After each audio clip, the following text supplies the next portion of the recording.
From her 2011 debut album, Crossing Over, to a #1 Billboard charting 2022 album, Shine, international flutist Kim Scott is wowing audiences with her dynamic performances. She is one of the most sought-after flutists in both the classical and jazz arena. Her ambience on stage is second to none, and I feel so proud and honoured to have this exclusive interview with her. Expression on BCR welcomes Miss Kim Scott. Thank you so much for taking part, Kim. We have been looking forward to do this interview for such a long time. Oh, it's my absolute pleasure. Thank you so much for the invitation to spend this time with you guys. I'm so looking forward to this interview and finding out about your life, your journey. And with that, from academia to one of the top jazz flutists in the world, I want you to tell my listeners about your journey. You know, my journey is an interesting one. I am trained as a classical flutist. I've always wanted to be a performer. Since a very, very young age, I started playing flute at the age of 9. I was raised in a household full of musicians. My parents were musicians or are musicians. In fact, before I was born, they were making records of their own. They had their own band called the Dynamic Soul Machine, and they were actually on the famous Stax Records label. So they were traveling and doing all of that. So I think, you know, in utero, I got all of that in my genes, and I came out wanting to pursue music because I just had such a love and a draw to music in general of all styles. But I went to school to study classical music. I wanted to play in the symphony. I wanted to be a classical performer. Got several degrees in classical flute performance and pedagogy. And around 2010, as I was a music teacher at the time, I had summers off, you know, to stay at home and be rejuvenate for the year. Well, in 2010, I was listening to jazz radio one day because that's what I did. I love jazz.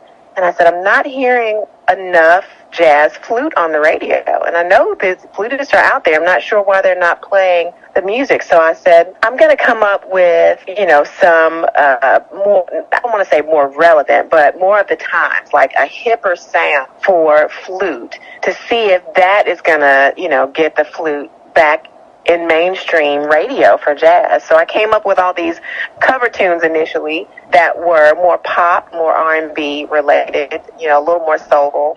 Did an album, and surprisingly, it hit. You know, it got airplay. You know, I started getting calls about doing radio and doing jazz performances on flute, forming a band, you know, and now we're in almost 2024, and you know, 5 records in. So, you know, that's the short version of the journey. I will have to say that I always knew I would be an artist. I always knew I would be a performer, and now I get to do both of my loves. I play with the symphony to this day, but I'm also making jazz music and performing around the world in both genres. So I consider it a blessing to be able to do what I do and to write my own music now. I'm not doing a bunch of covers like I used to do. Write my own music and have it be embraced by the world has just been a sheer joy. It is a sheer joy, and it is a great blessing. And you mentioned about your parents. What were their names? My mother's name is Belinda Felder, and my dad is Albert Felder. Their group was named the Dynamic Soul Machine. They used to open up for Lionel Richie and, you know, all those guys back in the day, and you can still hear their records right now. What has fascinated you about the flute from such a young age? Well, you know, I think that, number one, when I was that young, it was beautiful. It's shiny, it's tiny, you know, compared to all the other instruments my peers were playing at the time. You know, it was a good idea versus the tuba and the euphonium, you know, things like that. And also, you know, when you're trying out instruments at that age, you really are basing your choice on, can I make a sound on the instrument initially?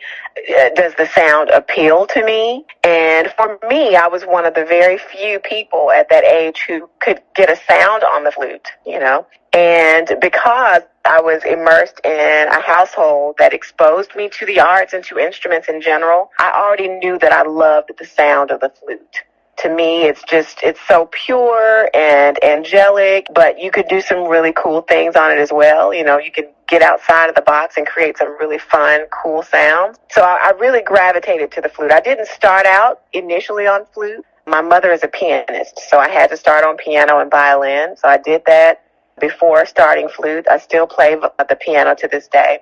But I just really found that I was drawn to the flute in more ways than one. And I still have that same love for it right now. Even though I've been playing, almost 40 years now, I still get that feeling when I pick up the instrument, when I hear the sound. I'm like, this was for me. This is why I do what I do. So I read that you learnt to play the flute when you were a little girl in your bathroom. Why the bathroom?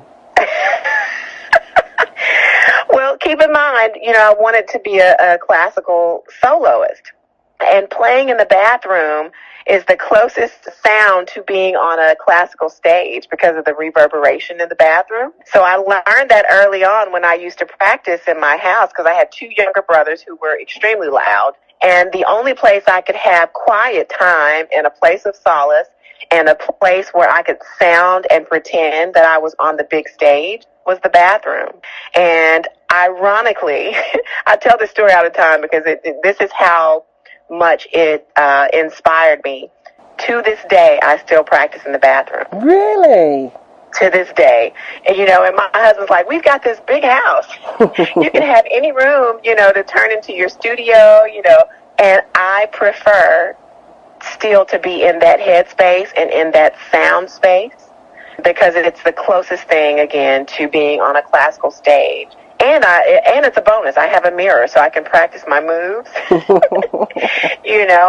pretend that I'm right there with my audience.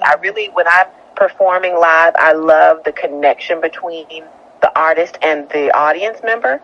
And when I practice like I am performing in that moment for my audience. I want to see what I look like so I know what they see and be able to connect with them in the eyes. Amazing. Yeah. So what inspired you to explore playing the flute in the jazz arena? In the jazz arena, I listened to a lot of different music when I was younger. And when I was 9, 10, 11, my mom had gotten me it was my uncle, had gotten me a record of Hubert Law's playing flute. And I can't remember right now which record it is because I have so many of them now. But I played that record until there were just numerous scratches because his sound resonated with me because it was more of a classical sound. He was classically trained or is classically trained as well. So you get that really refined tone and technique, and then you get that soulfulness, from the jazz side. That really spoke to me. I love feeling what I felt listening to him. And I always knew that, I knew that I had a great ear for improvisation. I didn't know at that age what the word meant or what that was, but I knew I could hear sounds and melodies and songs and pick them up, and I knew I could make things up based on those melodies. And I didn't realize until much later in life how much of a gift that is. Because I would talk to my colleagues who had all these degrees in classical performance, and they could not improvise. Because of our training, we are locked in, a lot of us, to what we see on the page or what we have memorized from the page, that going off the cuff is too uncomfortable. Their mind gets locked up in a way. And I realized as I got older that never happened to me. So I decided to embrace it and, develop that part of my talent. So I had to reach back. Like I said, Hubert Laws, I loved. Dave Valentine. I used to get recordings by him, and I would emulate him when I was younger. I would play his music and play his melodies. And then I would see people like Bobby Humphrey and go, wow, that's a woman, making jazz music on the flute, and she has records.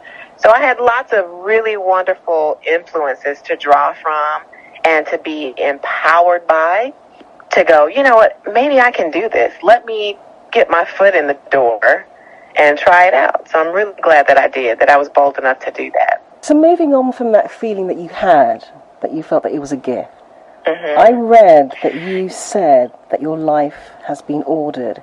Is that what you're pertaining to? Absolutely.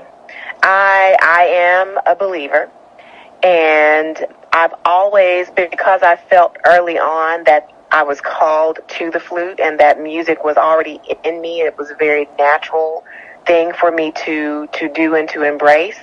I feel like I was given those gifts, by God. And I feel like, and even now, I play music, I make music, write music, promote music, because I feel like that's what God has given me to share with the world.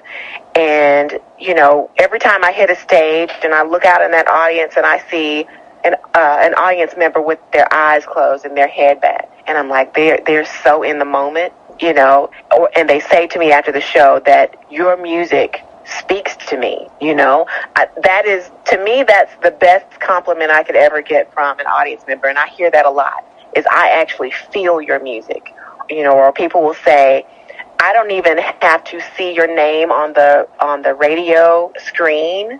I can hear your sound, know it's you, and feel what you're playing, and I think that's God-given. I hear a lot of musicians. I've heard a lot of musicians, and to me, it's something very, very special when it's an artist that can really envelop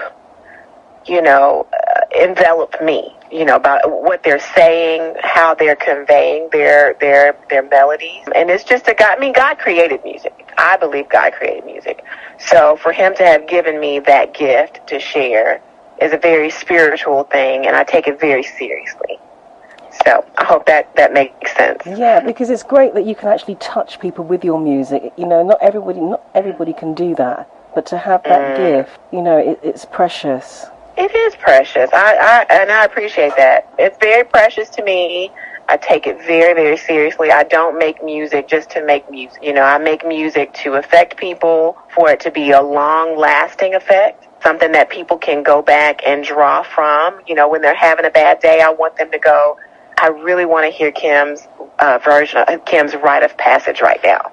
I hear people say all the time, I walk down the aisle to one of your songs, and they have that moment with them for life, and they have every anniversary, they have that memory, of falling in love or seeing their significant other for the first time in that tux or that white dress with Kim Scott playing in the background. I just love those moments. You said that God nudges you to places. What has he nudged you to? Nudges you towards places you've never been or ever thought you'd tread. What places has God nudged you towards? Ooh, what place has he not? I really think that my steps, this is a saying that a lot of Christian people have used or have experienced, and it's a biblical thing to say that your steps have been ordered. I think for me, everything that has happened in my life, from the journey of becoming a musician, the journey of put in the places that I've been, positions that I've been placed in, getting some of the concert opportunities I've been able to have all been ordained. For the past 24 years, I have been teaching at a performing arts school. I never in life wanted to be a teacher. I never aspired to be a teacher. But when I graduated from grad school, I got a phone call from a performing arts school that I happened to had graduated from high school there. And they remembered me, and they found me in another state. I wasn't even living in Alabama at the time. And they said, this position came open. We immediately thought of you. You're perfect for it. Can you come to Alabama and audition for it, interview for it? Things like that happen. Getting the desire or the thought even to cross over into jazz, because that was something I never aspired to do. That was God speaking to me in 2010 saying, hey, I gave you this gift for you to fully develop in every avenue and to embrace all the talents that you have and not be inside the box. And because of that, I spent many years going to South America and teaching and performing in their international flute festival. Been able to be on stage with some of the greatest players in the world, and gone to see, lots of different parts of the world just because of my gift. So To be honest, for me, everything is purposeful and everything has been given. I don't say that it's because of me that I get to do this or I get to do that. It's because of him that I have the talent that I have. It's because of him that I have the work ethic that I have. And it's because of the grace that I've been able to do all the things that I've been able to do. And I think if I keep that focus, I'll always be able to have great opportunities, and I'll always be able to find the gratitude for having those opportunities. And, I think it's a beautiful way to live because it keeps you humble. You don't take anything for granted. Amen. And you continue to work to be even better with your gift. You never get into a place of being settled because faith without works is dead. And it's like they say, don't they? Yes. What's the saying?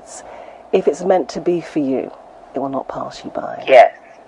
Exactly. Amen. And if and I live by that. If I don't get an opportunity, if I don't get a gig, if I don't get another #1 billboard, then it wasn't meant for me that year. Does that mean I stopped working? Nope. That means I work harder. And the next opportunity that is for me will be for me. Talking about Billboard, in 2022, your single Shine became the #1 song on Billboard. How did that feel? Oh, man. I tell you, it was such an honor.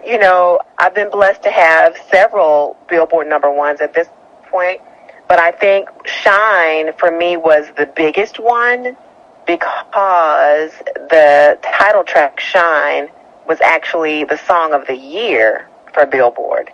And I never had a song of the year at that point. I've had many #1.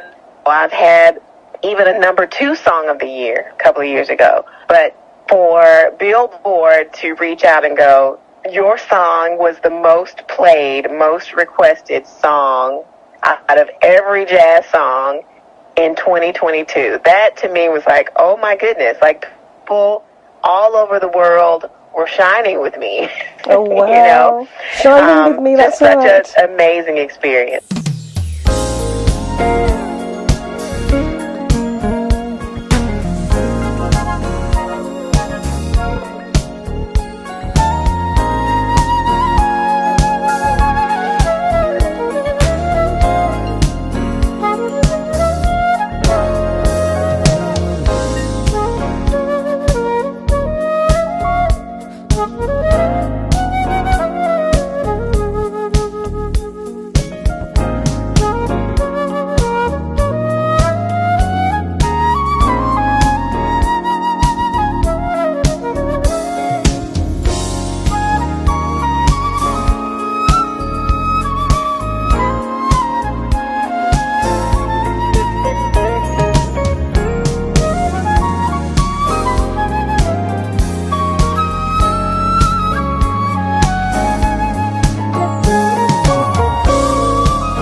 In 2010, you uploaded a cover of Beyonce's Deja Vu.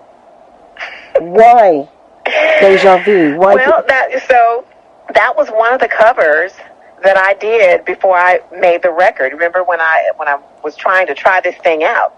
Deja Vu was a big song at the time. So I chose Deja Vu, I chose Orange Moon by Erykah Badu, and I chose Spain, which of course is a Chick Corea tune.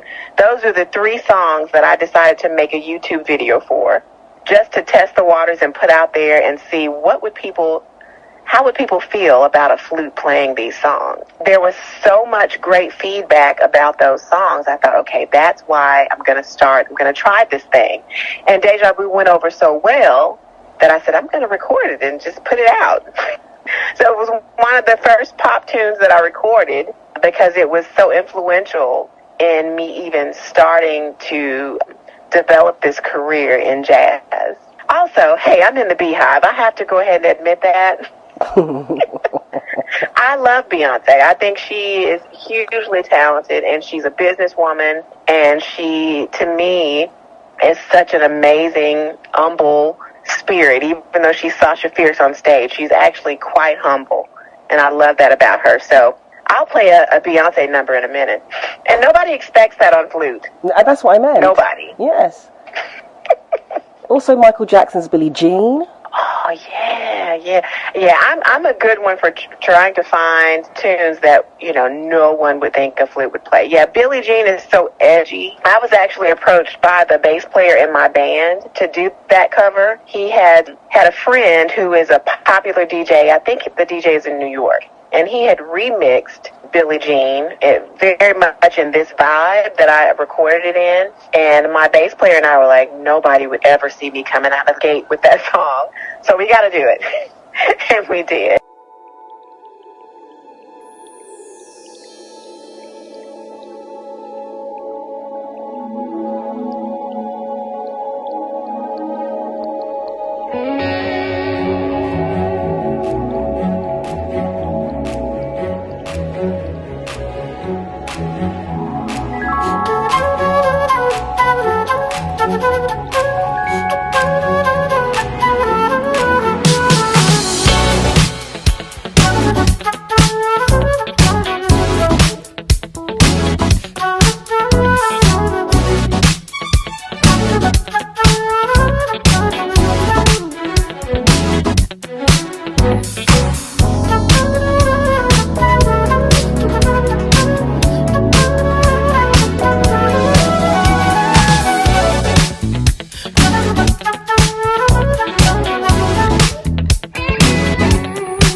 In September last year, singer and performer Lizzo was granted permission by the Library of Congress to play a 200-year-old crystal flute, which was once owned by former US President James Madison.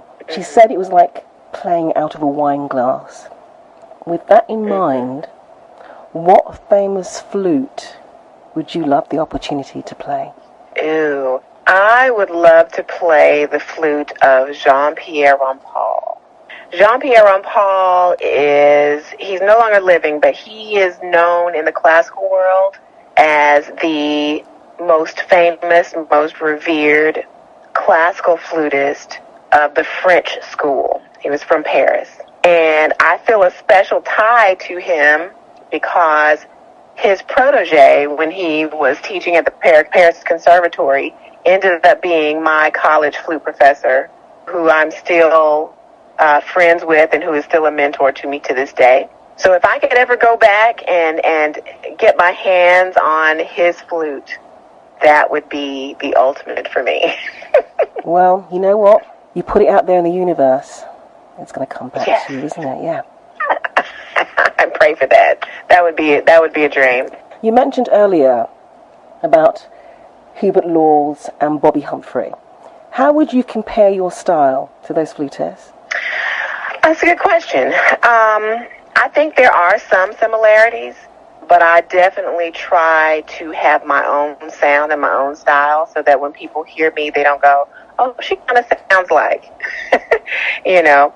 But I will say, like I mentioned earlier about Hubert, what I loved about him was his sound was so refined. You could tell that because of his classical training, he really spent a lot of time developing his tone. And as a classical player, I grew up learning and hearing the phrase, your sound is your golden ticket. Oh, wow. And yeah, I love that. You know, even when I was very young, hearing that phrase meant a lot to me because I took it very seriously. And I think that's why so many of my fans and other listeners, that's why they say, I can hear you, not know it's you, and know it's you. Yeah. You know, because I spent a lot of time refining my sound and figuring out what I wanted to sound like and what spoke to me and and how I wanted to speak to others. So in the bathroom, I think in comparison to Hubert, it would be the refinement of tone and the refinement of technique because of my background in classical flute training. As far as Bobby Humphrey, I think she is a very soulful flutist. You know, every time I hear her tunes, I just, you know, I'm enveloped in the feel of what she was trying to say. So in my playing, I'm the same way. If you're not going to get something from it that speaks to you, like, what am I doing? You know, it's not just about the sound, it's about the feel. So I think those might be some of the comparisons, but more than anything, I hope that people listen to my music and know that it's Kim, you know. Audience recognize your style and your tone straight away. Yes, they know it's straight away. you. I definitely want them to hear it and not have to guess who it is. You know, when I hear Dave Valentine, whether I've heard the song before or not, I know it's Dave. You know, when I hear, you know, some of my favorite singers, you know, I know them right off the top because of their signature timbre is what we call it in the musical term. The timbre of a person's sound, because a timbre is a unique sound. You know, no one can sound like you, so why don't you develop you? Exactly. Yeah. So you've worked with many people. Could you just let us know who you've worked with? Oh, goodness. I've worked with Jonathan Butler. I've worked with Jonathan Fritzen, Jasmine Gent. I've worked with James Lloyd from Pieces of a Dream, Adam Hawley, Greg Manning. I've been really blessed to share the mic, you know, with some great talents, and it's been a dream to do. I love collaborating. I love writing with other artists and creating with other artists. And I've got a new record that I'm finishing right now, and I've got some other great collaborations that I'm excited to share with everybody. Okay, please share. Current single, Magic City Streets, I actually wrote with Paul Brown and Shane Theriot. So that was a big win, someone I always wanted to work with. But I just finished a song with another artist who is more of a writer in our genre than a performer. He just started releasing his own solo material, Michael Broning. Okay. And he is doing really, really well. But he is well known as a writer for the label Trippin' in Rhythm. So he wrote a lot of hits with like Cindy Bradley and, you know, people like that, and just a great guy to know. So we just finished a tune that we wrote, and it'll be the next single. And I can tell you, you're the first to hear about this. Oh, wow. The single, I feel so nobody honored. knows. So the single is coming out in March, and I just came up with the title a couple of weeks ago that I'm really excited about. It's called Like Butter. Wow, I like that. Like butter. Because the song, when you hear it, it's so freaking smooth and rich and flavorful.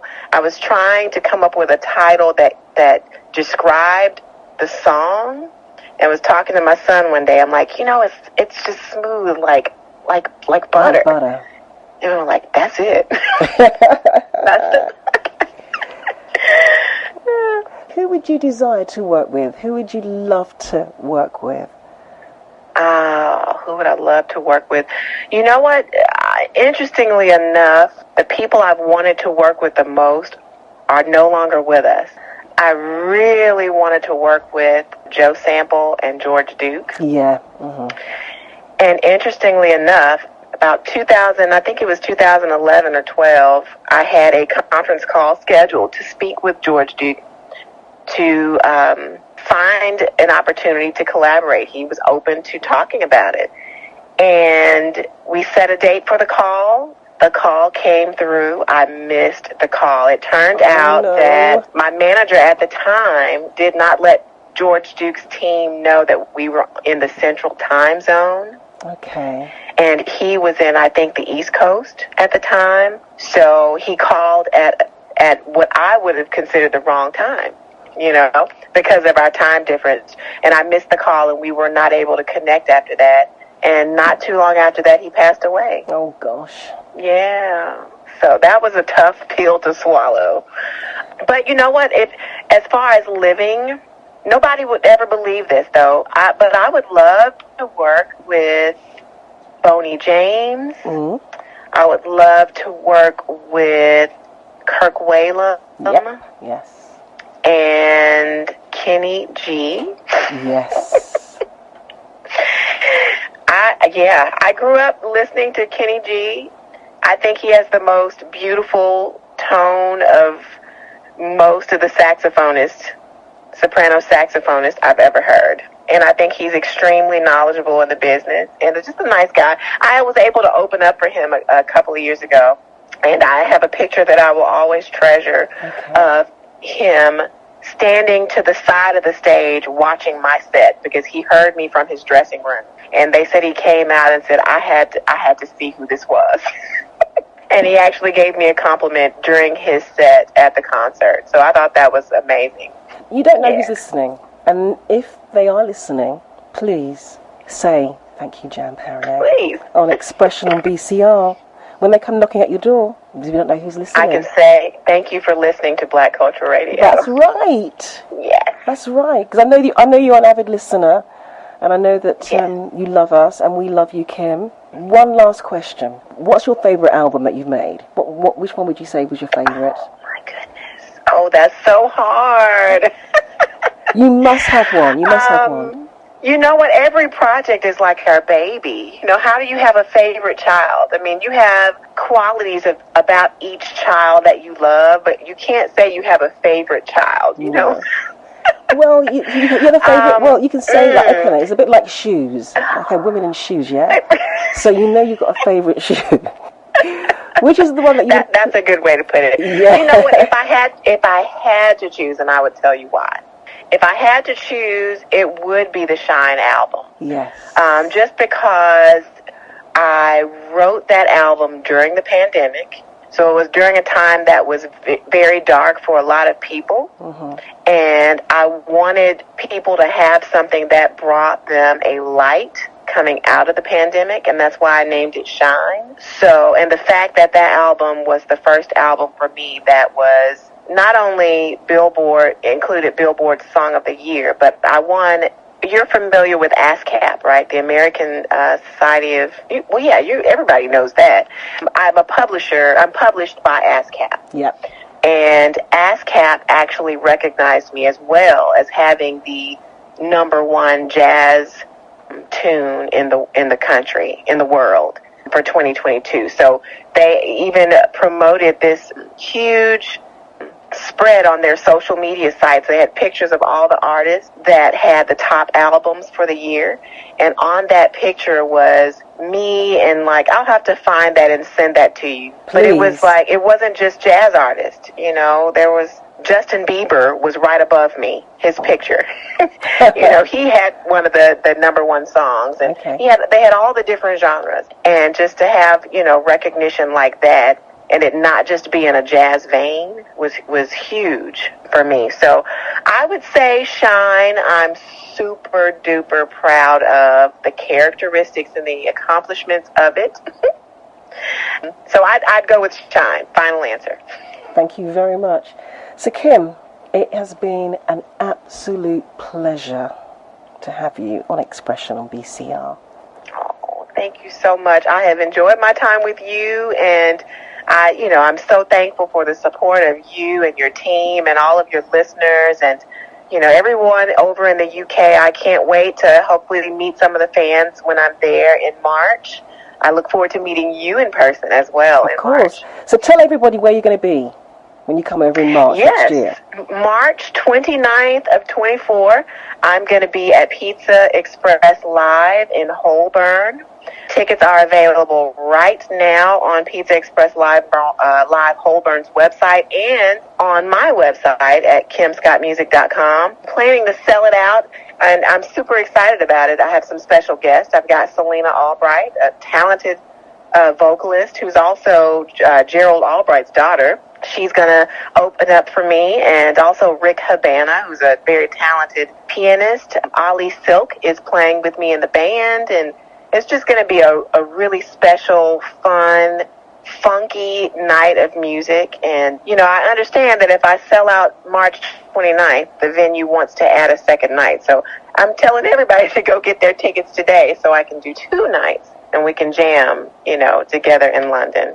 Well, it's going to happen because you put it out there in the universe. Remember what I said? I appreciate that. Oh, and I forgot to mention, it's presented by Soul Crystal Music. Okay. A great promoter out that way. Thank you so much. Welcome. Blessings, love, and light to you, Kim Scott. And thank you for taking time out for this interview. I know you're extremely busy. Thank you, thank you, thank you, thank you. My pleasure. Thank you. Hi, this is Junior Giscombe, and you're listening to Jan Paryag on her show. I'm on it too. So you better come and listen to it, because otherwise you're not going to hear any more music from me. Can you imagine that? And I know you need to hear another Morning Will Come. Morning will come. Or, and Mama used to say, or, oh, Louise. That's it, people. Make sure you're listening to Jan Paryag and Junior Giscombe very soon coming to you. Pleasure. Thank you so much for listening, and I'm really grateful for your company. I have really enjoyed producing and presenting this episode of Expression. Above all, because being away a while has taught me that if you have a talent that God has given you, nobody can take that away from you. Nobody can hold you back from what God has promised you, and that's why I call this show Expression, because I can truly express how I feel putting the music together and getting the great opportunity to interview people who can touch you out there. And with that, I'm off to get ready for the next Expression show. Keep on loving yourselves, be kind to yourselves, and always remember, remain positive and optimistic. Blessings to you all.